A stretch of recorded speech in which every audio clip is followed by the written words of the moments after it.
Hello, আসসালামু আলাইকুম everyone. সবাই কেমন আছেন? নিশ্চয়ই ভালো আছেন। আলহামদুলিল্লাহ আমিও আমার ফ্যামিলি সবাই ভালো আছে।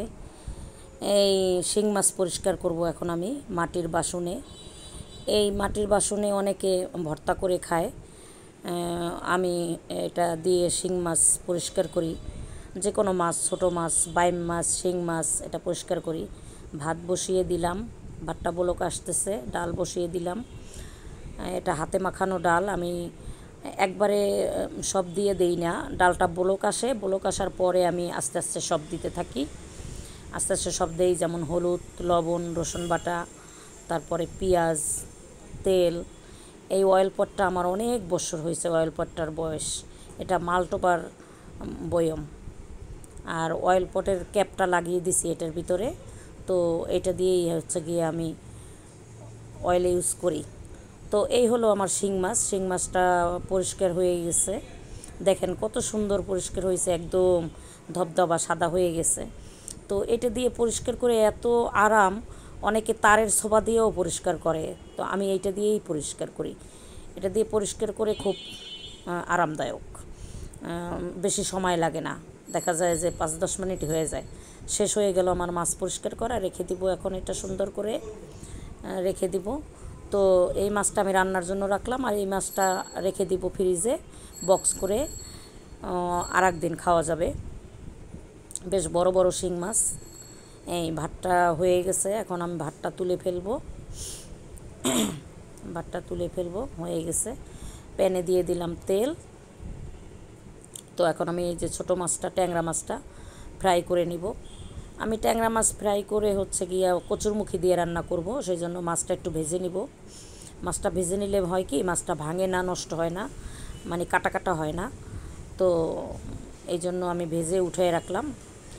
আর এরপরে আমি সেই তেলে আবার শিং মাছটাও হালকা একটু ভেজে নিব। শিং মাছটা হালকা ভেজে নিলে মাছটা খেতে স্বাদ লাগে। আর হচ্ছে ফ্রিজের মাছ তো, তাজা মাছটা তাজা না, ফ্রিজে রাখা ছিল, সেই জন্য মাছটা ভেজে নিলে ভালো হয়। কাঁচা কলা দিয়ে রান্না করব। এই ভেজে উঠিয়ে নিলাম। তো এখন কচুরমুখীটা ভেজে নিব।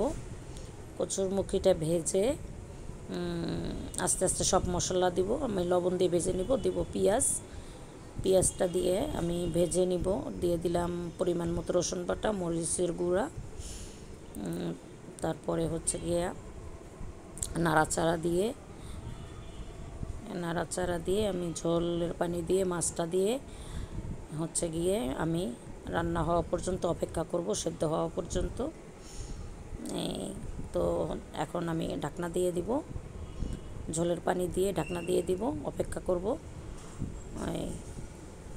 ডালটাও হয়ে গেছে, এখন গোটা দিয়ে আমি আম দিয়ে দিব।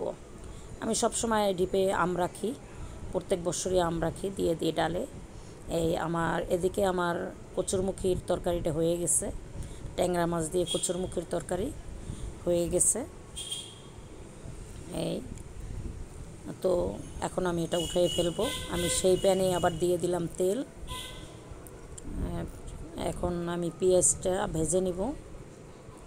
এই যে কচুরমুখীটা উঠিয়ে ফেলছি, পেঁয়াজটা ভেজে নিব। পেঁয়াজটা ভাজা হয়ে গেলে তারপরে আমি আস্তে আস্তে দিয়ে দিব রসুন বাটা, তারপরে দিয়ে দেব পরিমাণ মতো মরিচ গুঁড়া, পরিমাণ মতো হলুদ গুঁড়া, পরিমাণ মতো লবণ, পরিমাণ মতো পানি দিয়ে মশলাটা কষিয়ে নিব।